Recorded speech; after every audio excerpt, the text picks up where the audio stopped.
is a 10 thread, but they're all basically the same. So I'm going to grab this number 1 thread, and I'm going to pull the number 1 thread. If you look in between here, you can see that disc spinning. If I pull this up, you can see the disc spinning. That is the disc and the sensor here that tells the machine that it's threaded. So I'm going to show you some common problems. I'm pulling the thread out of the needle slowly, and the disc is spinning, so I know it's good. Now here's what I see a lot. You've got these 2 little metal ears on this pre-tension. If one of these, if it's not pulled in that pre-tension good, I'm going to unthread it here and show you. If it's not pulled in that pre-tension good, if it's laying on top or underneath it, you pull, and now I'm pulling the thread, and that disc is not spinning hardly, barely spinning. So here's what you need to do. First, unthread it here like it is, and you're going to take a little screwdriver, maybe a little fingernail file and emery board, and floss up underneath here on both sides and shove out, I saw some trash fall out of it there, shove out any trash, debris, lint.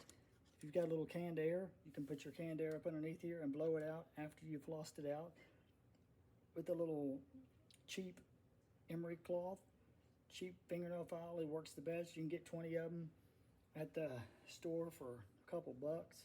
You know, I take them and cut them, slice them, and then I'll floss it in here. But a screwdriver works just as well. And then when you thread this guy back, make sure the thread falls underneath both the little ears in the back and the front.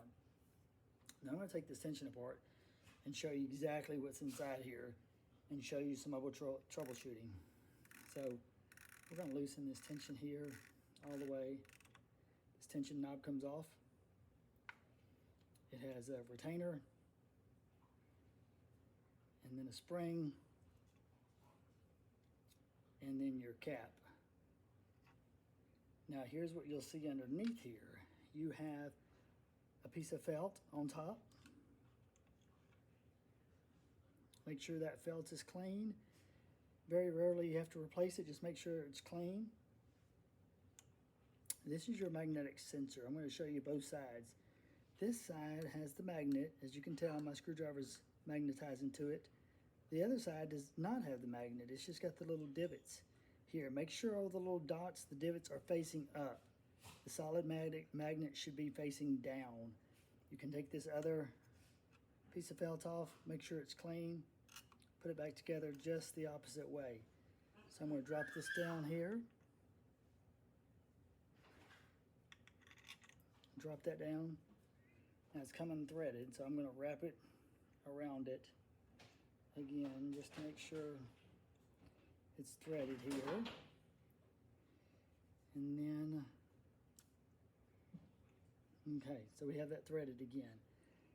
So then my other piece of felt is going to go on top. Like I said, make sure it's clean. We've got my cap that goes on. It doesn't go on any other way. Make sure you clean out any dust and debris inside this cap. Your spring goes down. Then your retainer. It only goes on one way. It's got a couple little ears inside there, and it can only go on two ways. Actually, there's no right or wrong. It just must float up and down with that spring. Then after that, you're going to grab your cap. And here's the tip. It's supposed to be setting generally at the 3rd line. If you look at this sideways here, this cap here should be about at the 3rd line. That's standard tension for this machine. So I'm going to screw this cap down a couple times. I'm at the red line. I'm going to screw it down to the 3rd line.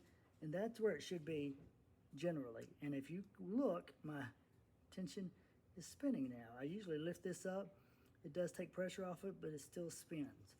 So that is some troubleshooting for your PR machines and your baby locks and your multi-needles. Like I said, you can clean out through this one here. This is the number 1 troublesome spot on these machines, but also make sure these guys are cleaned up front. So that is some excellent advice. Go through, watch the video again if you're having tension problems with your multi-needle. mainly is telling you upper or lower thread is not threaded. That's what you want to look for. See you guys in the next video.